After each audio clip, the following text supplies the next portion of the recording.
doesn't discriminate. Well, let's bring in Ryan Costello from the National Iranian American Council. It's an organisation represents people of Iranian heritage in the United States. Ryan, so we've got another Iranian politician who has come down with this virus. What can you tell us about what is happening in Iran?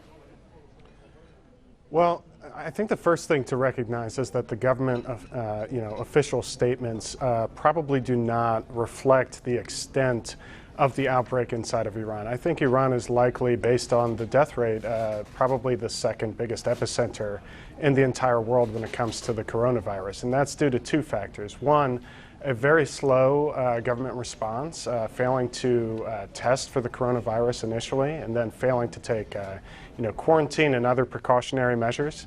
And then second, its public health sector has been devastated by U.S. sanctions for months and years, and so they haven't been able to get key medical devices and then key medicine that's only manufactured in the West. So this has kind of created a perfect storm where, the official rate of infection is in the hundreds, but based on the death rate, it's likely in the thousands. And you've seen many government officials come out, and not just the vice president that you mentioned, but also members of parliament and the deputy health minister who's supposed to be leading the response to this crisis. So how much trust is there in what the Iranian authorities are telling members of the public? I don't think there's a lot of trust, and you see that because doctors have come out and said that official government statements don't really reflect the extent of the crisis, that this is much more widespread than they're letting on.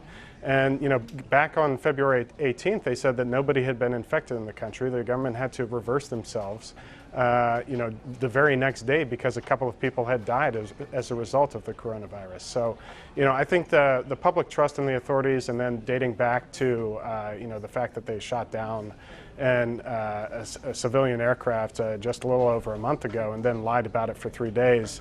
Public trust is very, very low when it comes to the Iranian government's pronouncements on this.